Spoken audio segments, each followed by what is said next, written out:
오늘 본문은 환난과 재난에 대한 말씀입니다.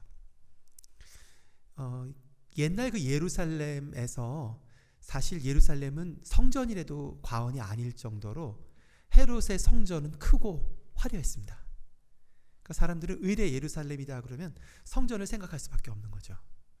근데 오늘 본문을 보면 예수님께서 그 예루살렘 마지막 들어가시면서 이 성전이 돌 위에 돌 하나도 안 남고 다 무너지는 엄청난 재난이 올 거라고 얘기를 합니다.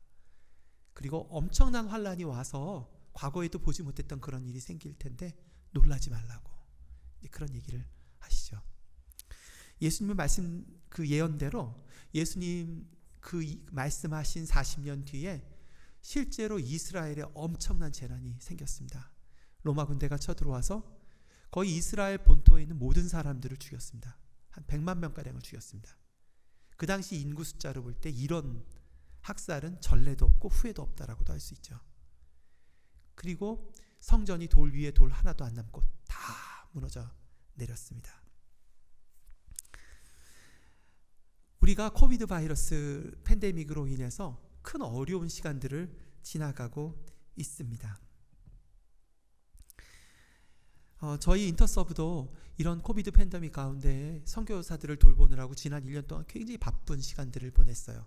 물론 이제 한국에도 경제적으로 어려움이 있는 분들이 많이 있고 또 연로하신 분들이 고생하시는 일이거나 사망하시는 일들이 있었지만 또 해외로 나가면 더 큰 사건들이 굉장히 많이 있었죠. 저희가 2주에 한 번씩 계속해서 모든 나라 선교사들이 나간 데이터를 찾아봐서 살펴보는데 팬데믹만 보는 것이 아니라 사실 저희들이 더 염려하는 것은 범죄율이에요. 왜냐하면 이제 경제가 유통이 마비가 되니까 폭동들이 일어나는 거죠. 또 생필품이 없어지기도 하고 외국인들을 습격하는 일들도 있고 해서 저희가 매 2주마다 계속 체크업을 해서 선교사들을 어려운 데는 불러드리고 그런 일들을 했어요. 그 가운데 3명의 선교사가 또 코비드가 걸리기도 했습니다. 그래서 전 세계적인 관점에서 본다면 그래도 우리나라가 꽤 안전한 편이에요. 꽤 안전하고 그러나 밖에 있는 다른 나라들의 많은 사람들이 어려움을 겪고 있죠. 이런 어려움들 가운데 우리들이 기억해야 될 것은 예수님의 말씀입니다. 엄청난 재난이 닥쳐올 것을 바라보시며 예수님 굉장히 마음이 아프셨어요. 예루살렘을 향해서 예언하시고 또 예루살렘에 보이는 건너편 감람산에 올라가셔서 예루살렘을 위해서 기도하셨습니다. 그러나 그 일이 피할 수 없는 일인 걸 아시고 제자들에게 말씀하시죠. 그리고 제자들에게 말합니다.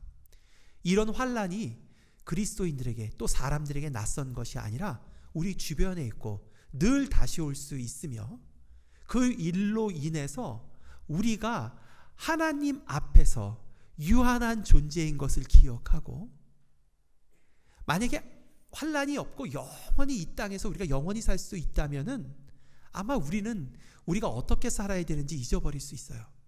그러나 우리들이 추구하는 쾌락이나 우리들이 모은 명성이나 우리들이 모인 재산이나 모든 것들이 때가 되면 아무런 의미들을 잃게 됩니다. 오직 남는 것은 하나님께서 우리 인생을 만드신 목적, 사람들을 섬기고 사랑하는 것들, 사랑이 식을 때에도 그것을 끝까지 지켜나가는 것, 예수님이 보여주신 그 삶을 사는 것만이 의미가 있다라고 말씀을 하고 계시는 거죠. 큰 환란이 아니더라도 사실은 우리 개개인은 죽음이라고 하는 실존과 아주 밀접하게 사실은 살고 있습니다. 3주 전에 저 사촌 형님이 돌아가셨어요. 작년 말에 만났을 때까지만 해도 건강하셨고 운동을 열심히 하셔서 살도 많이 빠지셨어요. 그런데 코로나 걸려서 열흘 만에 돌아가셨어요. 돌아가시니까 화장을 치르는데 직계 가족들도 멀리서밖에 볼 수가 없는 그런 비극이 진행될 수밖에 없었어요. 이런 환난과 재난이 아니더라도 죽음은 우리 옆에 있습니다. 이런 팬데믹은 우리로 하여금 우리가 얼마나 유한한 존재이며 실존적인 질문을 안고 사는가를 보여주죠. 오늘 이 4주 동안의 비전 선데이를 진행하면서 저는 어떤 말씀을 전할까 하다가 저는 오늘 여러분들과 심플한 복음을 나누고 싶다라는 생각을 했습니다. 예수 그리스도로 인한 그 복음은 예수님의 죽음으로 인해서 하나님과의 우리와의 관계가 회복돼서 구원이 은혜처럼 선물처럼 왔다는 얘기를 하고 있습니다. 그러나 복음에는 그 얘기만 있지는 않습니다. 복음의 또 다른 측면은 구원론적인 측면이 아니라 사면론적인 측면이 있습니다. 선교적인 측면이 있습니다. 그것은 예수님을 따라 사는 것입니다. 예수님을 따라 십자가를 지는 삶을 말합니다. 예수님처럼 죽음을 염두에 두고 사는 삶을 말합니다. 그 예수님을 따라 살기로 한 복음, 그것은 우리로 하여금 인생에 있어서 세상 사람들과 다른 그런 급진적이고 레디컬한 선택을 하게 합니다. 몇 사람들 얘기들을 여러분들과 조금 나누려고 합니다. 화면을 좀 보여주실까요? 이분 혹시 아시나요? 고영원 선교사인데요. 원래는 그 80년대에 대학생이었죠. 공대생이었는데 병을 앓고서 대학을 마칠 수가 없었어요.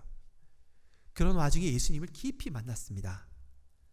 예수전도단에서 찬양을 인도하게 됐고 좋은 곡들을 쓰기 시작했는데 99년도부터는 한국교회의 회복과 그리고 통일, 부흥을 위한 좋은 글들을, 좋은 시와 곡들을 만들게 하셨어요.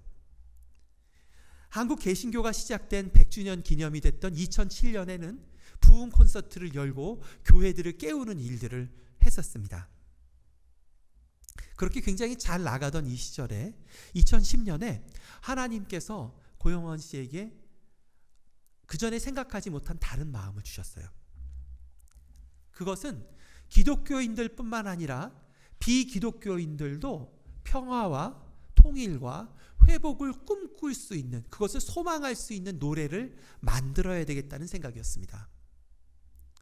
또한 남한의 사람들 뿐만 아니라 북한 사람들이 불러도 지장이 없는, 그러나 여전히 평화와 회복과 사랑을 노래할 수 있는 노래를 만들겠다는 그런 마음을 하나님께서 거듭거듭 주신 거예요.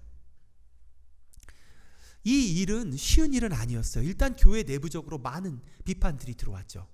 아니 왜 찬양이 아닌 노래를 하는가? 왜 세상적인 노래를 하는가? 쉽지 않았죠. 또 이 노래를 보급시키기 위해서 여러 가수들을, 전인권이라든가 소양이라든가 이런 가수들을 쭉 모으는데 그 작업도 쉽지가 않고 굉장히 돈이 많이 들어가는 그런 일이었어요. 그 작업을 6년 동안 꾸준히 함으로써 2016년에 하나의 코리아라고 하는 판을 낼 수가 있었습니다.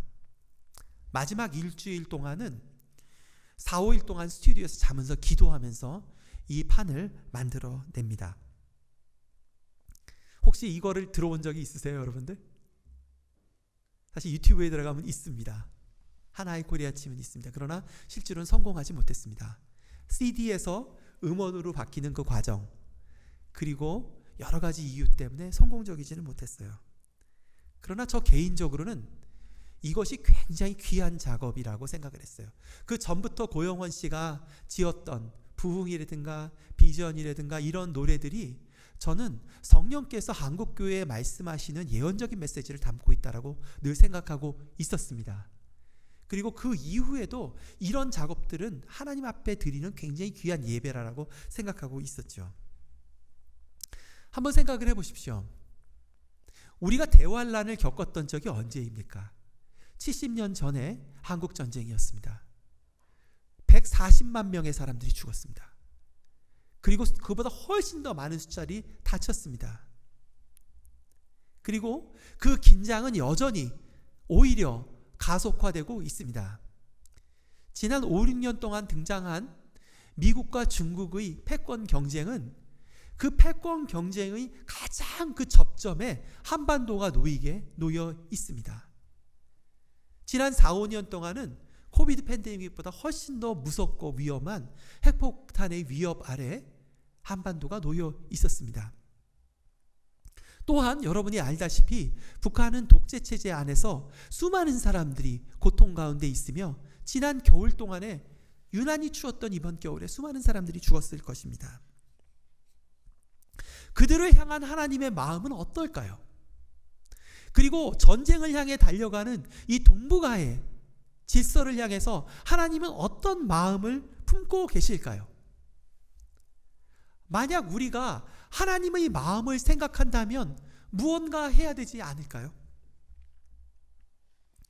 저는 제 나름대로 할 수 있는 일들을 해보려고 1년 전부터 기업인들과 의료인들과 만나서 한 달에 한 번씩 기도하고 같이 공부를 하고 있어요. 역사도 공부하고 남북한에 왜 갈등이 일어났고 어떤 노력들이 있었고 같이 기도하고 책들을 보고 있어요. 그거라도 해야 될 것 같아요. 남북한의 관계가 조금이라도 나아지면 아마 가장 먼저 들어갈 사람들은 의료인들하고 기업인들이라는 생각 때문에 그렇습니다. 저는 제가 할 수 있는 일들을 하는 겁니다. 고영원 씨는 음악을 하는 사람이에요. 그러니까 자기가 할 수 있는 일을 한 거죠.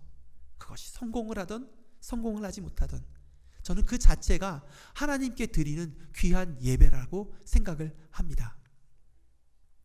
지난해 말에 고영원 씨 부부와 저희 부부가 만나서 같이 식사하고 교제를 했습니다. 요즘 무슨 일 하세요? 라고 말하니까 이 하나의 코리아를 위해서 적었던 한 20여 곡의 아주 주옥 같은 곡들이 있어요. 그거를 일반 합창단들이 함께 노래를 해서 녹음을 하고 CD로 만들어서 북한의 장마당에 보급을 하려고 하는 거죠. 그 일을 계획하고 있다고 하더라고요. 참 너무 기뻤어요. 이 사람이 항상 만날 때도 순수하고 착한 사람인 건 알았지만 여전히 하나님의 음성을 순종하는구나 그런 생각이 들었어요. 제가 불쑥 얼마나 돈이 들어가세요? 라고 물었어요. 1,000만 원 정도 들어갑니다. 어떻게 모아야 될지 모르겠어요. 그러시더라고요. 제가 담대하게 말했어요. 그거 돈 모을 수 있습니다. 앞으로 2주 동안 함께 한번 노력해 봅시다 라고 얘기를 했어요. 저는 북한에 대학 짓는 일을 위해서 수많은 돈을 모아본 경험이 있습니다. 또 작은 일들을 위해서 예를 들면 이태원의 무슬림 여성들 바리스타 교육을 위해서 한 300만 원 정도 모아본 적도 있어요. 근데요, 몇백억을 모으든지 300만 원을 모으든지요, 이런 모금 작업은 쉽지는 않아요. 그러나 제가 경험한 것은요, 하나님의 뜻에 합당하면요, 하나님이 공급하십니다. 하나님 돈이 없지 않으세요. 필요한 만큼 공급하세요. 제 말은 기도하면 뭐든지 다 이루어진다 그런 뜻이 아닙니다. 어떤 경우에는 넘치게 주시기도 하고 어떤 경우에는 모자르기도 해요.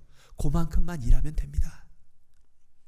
그래서 이 작업을 이제 했죠. 제가 하는 일이 별일 아닙니다. 항상 펀드레이징의 원리는 똑같아요. 하나님이 주신 마음을 적습니다. 그리고 아는 분들께 보내요. 그리고 도와달라고 얘기하고 그리고 기도하고 기다립니다. 지난 2주 동안도 1월달 2주 동안도 그 일을 했던 거예요. 제가 페이스북에 친구가 한 5,000명 되거든요. 거기에 올렸어요. 이러이러한 일 하니까 1월 16일 토요일 아침에 온라인으로 우리 브렉퍼스트 하자. 먹을 거 다 들고 와서 고영원 씨 얘기를 좀 들어보자. 무슨 얘기를 하려는지. 그래서 그날 아침에 온라인 모임을 가졌어요. 이게 그 모임인데 14명이 모였죠. 그리고 이제 그 얘기를 나눴어요. 1시간 반 동안 얘기 나누고 그리고 일주일을 기다렸습니다. 일주일이 되던 때에 제가 재정간사한테 물어서 얼마 모였어? 라고 물어보니까 한 440만 원 모였더라고요. 그래서 제가 이번엔 하나님이 거기까지신가 보다. 그거 보내드리자 라고 했는데 갑자기 전화가 걸려왔어요. 받았더니 한 형제가 질문이 얼마가 모자른가요? 이렇게 물어보시더라고요. 그래서 1,000만 원을 채웠습니다. 그런데 그 사람들의 리스트를 이렇게 보는데요. 헌금한 분의 리스트를 14명의 리스트를 보는데 그 중에 지연자매가 있는 거예요. 가명입니다. 지연자매가 77만 원을 했더라고요. 근데 지연자매는 제가 잘 아는 자매예요. 연변과기대에 있을 때 같이 그곳에서 일했습니다. 그래서 유치원 교사로 일을 했죠. 유치원 부감으로 일을 했었고 참 그때도 어려운 환경 가운데에 중국 사람들을 사랑하고 섬기는 일을 굉장히 잘했죠. 한국에 몇 년 전에 돌아온 다음에는 굉장히 어려운 생활을 해왔어요. 사실 선교사들이 돌아왔을 때에 참 후원을 계속 유지받기는 어렵습니다. 두 부부가 열심히 일을 하면서 그 와중에도 북향민들을 돕는 일들을, 북향민 여성들을 돕는 일들을 계속했습니다. 또 암도 걸렸었죠. 그래서 암에서 회복 중이에요. 그리고 얼마 전에 딸을 시집을 보냈습니다. 제가 그 사정을 다 알거든요. 그래가지고 제가 그 이름이랑 돈 금액을 봤을 때 첫 마디가, 아유, 이 친구 또 이런 짓 하네. 제가 그게 첫 마디였어요. 속상해서. 그래서 만나서 얘기했습니다. 아니, 도대체 본인도 어렵고 지금 후원을 받아야 될 사람이 이렇게 헌금을 하면 어떡해? 라고 얘기를 하니까 자기가 통일을 위해서 돈을 조금씩 모으고 있대요. 그래서 돈이 차면은 선한 일을 위해서 쓰는 거죠. 제 마음에 말할 수 없는 감동이 있었습니다. 제가 여러분하고 두 사람의 얘기를 나눕니다. 예수님을 따라서 레디컬한 선택을 하고 있는 거죠. 그냥 찬양 사역자가 아니라 평화와 회복을 위한 노래들을 아무것도 없는 상태에서 만들려고 합니다. 본인도 어렵고 돌봐야 되지만 돈을 조금씩 모아서 이런 일에 함께 합니다. 왜 그런 선택을 할까요? 그것은 하나님의 마음을 알기 때문입니다. 그리고 그 하나님의 마음을 기쁘시게 하기 위해서 하는 이 모든 것들이 하나님께 드리는 아름다운 예배가 됩니다. 다른 분 얘기를 조금 해볼까요? 파키스탄은 인구가 2억 3천만 명입니다. 강력한 무슬림 국가죠. 오사마 빈 라덴의 이 탈레반을 일으켰던 것도 이곳이고, 그 오사마 빈 라덴이 마지막 살해를 당했던 것도 파키스탄 페샤와르에였습니다. 이 강성 무슬림 국가에도 크리스찬들이 있습니다. 3%의 기독교인들이 있습니다. 이들은 차별과 가난과 불안과 폭력 속에서 살고 있습니다. 위의 사진은 페샤와르에 있는 올 세인스 처치라고 하는 400명 정도의 교회입니다.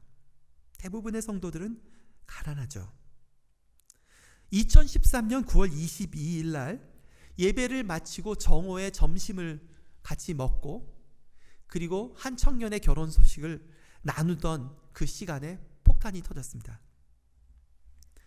98명이 살해당하고 143명이 부상을 당했고 123가정에서 어려움을 겪게 되었습니다. 이들이 겪은 아픔과 함께하고 그들의 트라우마를 치료하기 위해서 매년 정신과 의사들하고 방문하고 가장을 잃은 집에 경제적인 일거리를 만들어주는 일을 하는 선교사들이 있습니다. 그리고 이들로 하여금 무슬림들에게 복수하는 것이 아니라 그들을 용서할 수 있도록 함께했던 선교사가 있습니다. 정마태 이윤숙 선교사입니다. 저희 선교단체가 1990년에 생겼는데 최초에 파송했던 두 가정 중에 한 가정입니다. 원래는 세무공무원으로 여수에서 태어났고 가난한 집에서 자랐지만 대학을 세무대학밖에 갈 수가 없었죠. 그 가운데 세무대학을 나오고 세무공무원으로 굉장히 잘 살았던 사람들입니다. 그러나 하나님이 주신 마음으로 결심하고 신학교를 가고 준비해서 선교사로 파키스탄에 가게 되었습니다. 원래는 장로교인이고 장로교 목사이지만 파키스탄 그 국교회 소속의 전도부장이 됐어요. 그래서 거기를 섬기는 거죠. 그리고 아까 보여준 페샤와르에 있는 올 세인스 처치의 목회자가 돼서 그들을 잘 도왔습니다. 2013년 테러가 터졌을 때에 이 가족은 한국에 나와서 인터서브의 대표로 일하고 있었고 또 합동신학교의 선교학 교수로 있었습니다. 이 사건이 터졌을 때에 이 부부는 더 이상 한국에 있을 수가 없었습니다. 그래서 그곳에 가서 이들의 아픔과 지난 시간들을 함께 했습니다. 올해 초에 이분들이 나와서 저와 좀 상담을 했어요.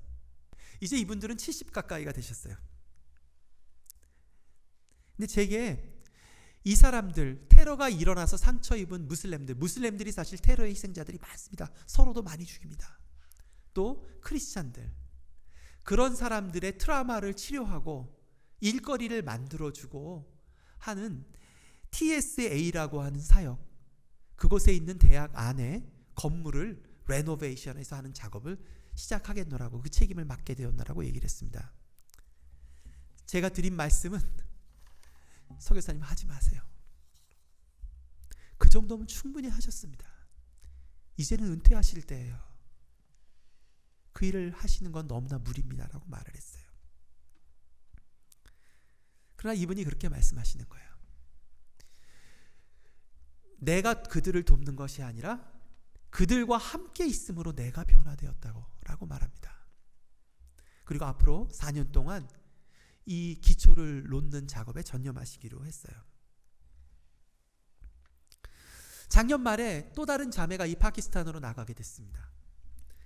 그 자매는 간호사였는데 제가 그 부모님들을 알기 때문에 좀 안전한 지역에 보내고 싶었어요.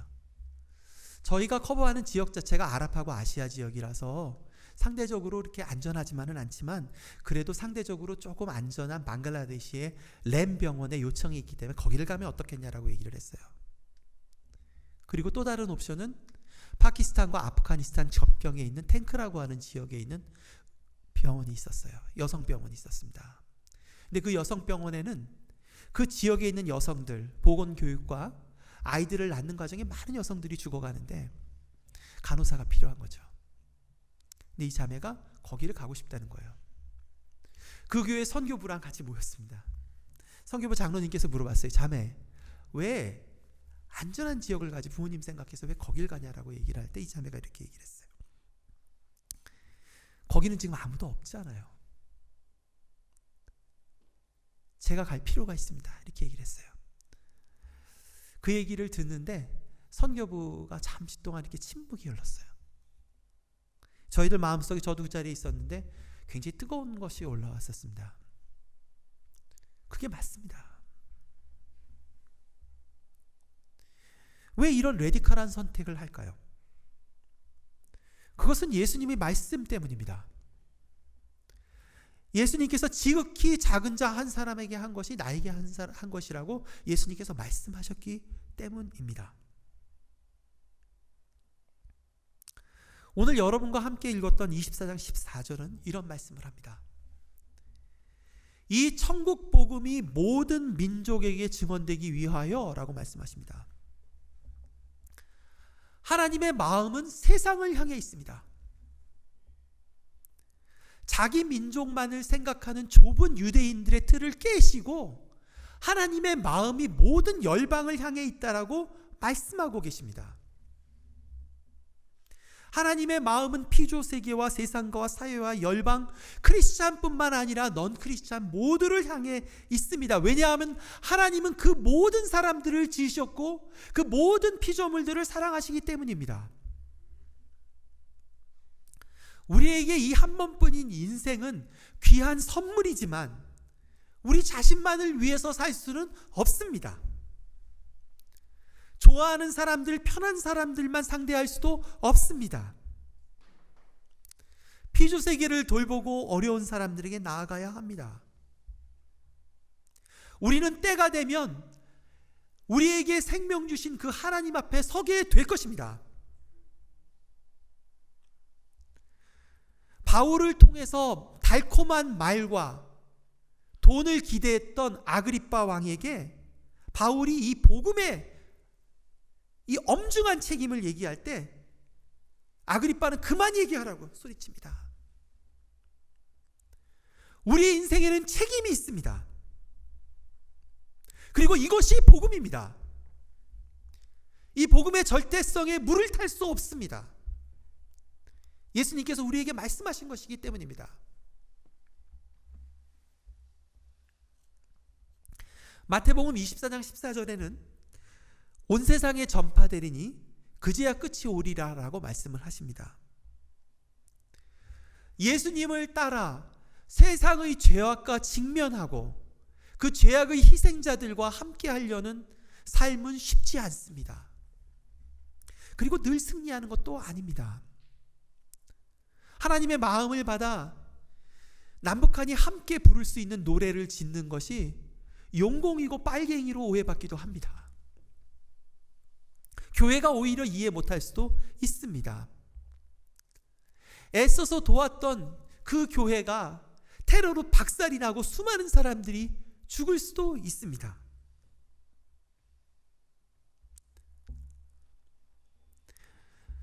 이 본문에서 나오는 온 세상은 무엇을 말합니까? 홀레이테이 오이쿠메네이, 온 세상, 누가복음에도 나오죠. 로마 제국을 말합니다. 하나님의 백성과 예수님을 따르는 이들을 로마 제국은 핍박하고 그리고 학살했습니다. 뿐만 아니라 그 문화는 지혜롭고 아름다워 보여서 복음을 가진 사람들은 무식하고 바보인 것처럼 보입니다. 그러나 끝이 아닙니다. 아직 끝이 아닙니다. 끝날 때까지는 끝이 아닙니다. 하나님 나라의 이 천국 복음은 왕의 칙령으로 온 세상에 선포될 것이고 마침내 승리할 것입니다. 그것이 우리로 하여금 고난을 이기는 힘을 줍니다. 어떤 사람들은 이 땅을 살아가며 많은 것을 누리며 살아가기도 합니다. 어떤 사람들은 막중한 책임과 자신이 선택하지 않은 환경을 정말 숨만 쉬면서 살아가는 사람들도 있습니다. 그러나 그 모든 것에는 끝이 있습니다. 그것은 하나님의 통치가 있습니다. 하나님이 선하시고 바른 통치가 기다리고 있습니다. 이 소망이 성령의 힘으로 신비처럼 우리들 가운데 들어왔습니다.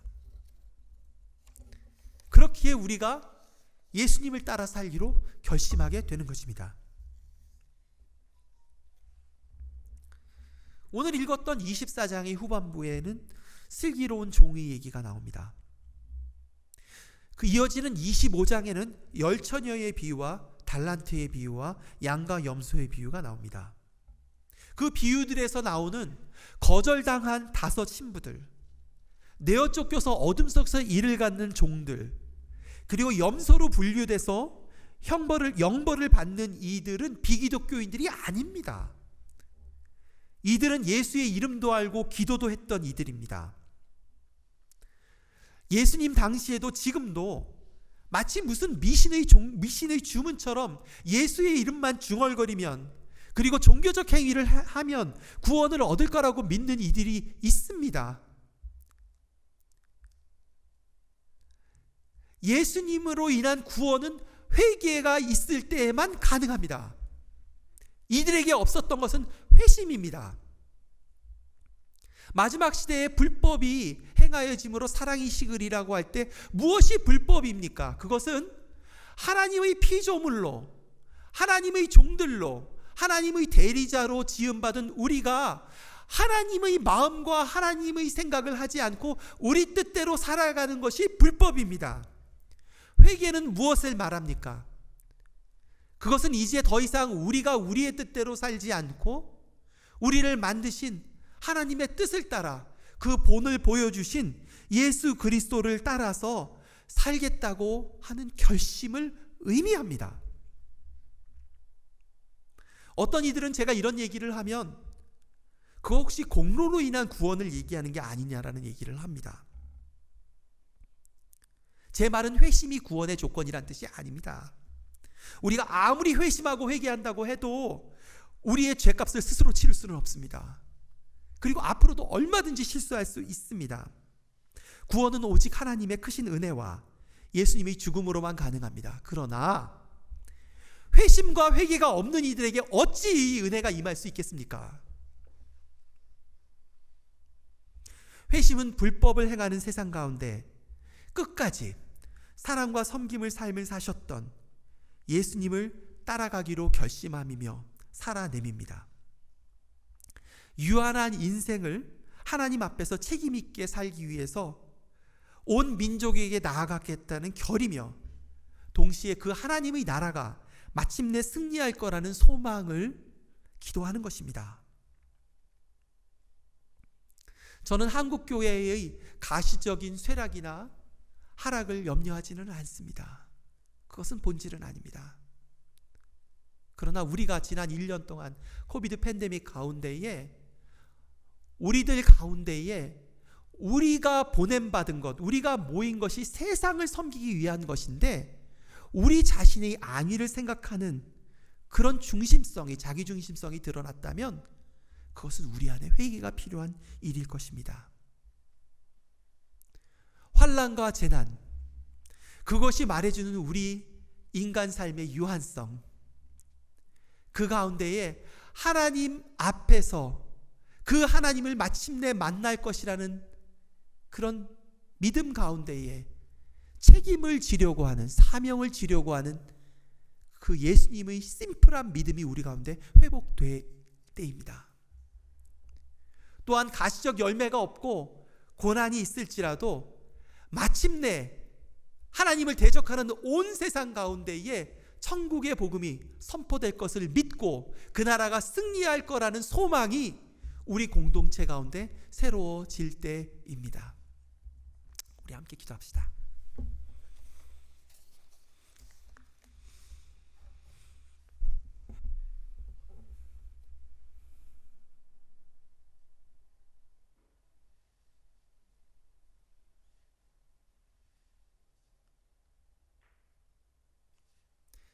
하나님, 당신의 아들 예수 그리스도를 보내셔서 우리가 인간으로서 어떻게 사는 것이 바르고 합당한 삶인지 보여주셔서 감사합니다. 하나님, 때가 되면 없어질 쾌락, 명예, 돈, 관계, 이런 것들을 위해서 살아가는 것이 아니라 하나님 앞에서 책임을 지고 예수 그리스도의 복음을 듣지 못하고 그리고 가난하고 어렵고 슬퍼하는 이들 가운데 서셨던 예수님의 삶을 살아가기로 저희들 결심합니다. 이 믿음을 저희 삶과 한사랑교회 공동체 가운데 새롭게 하여 주시기를 기도합니다. 예수님의 이름으로 기도하였습니다. 아멘.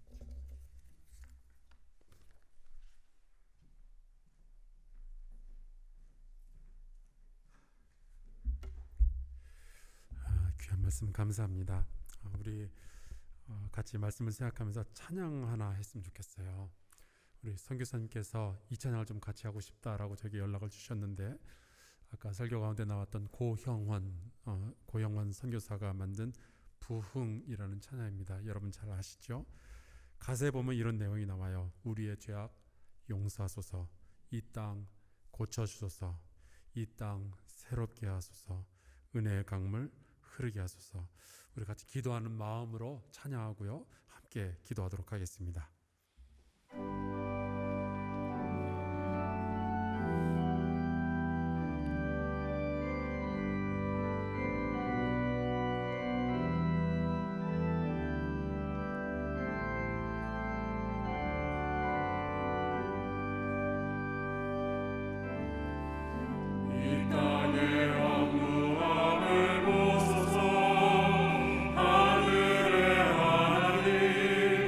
그녀를 베푸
기도할까요?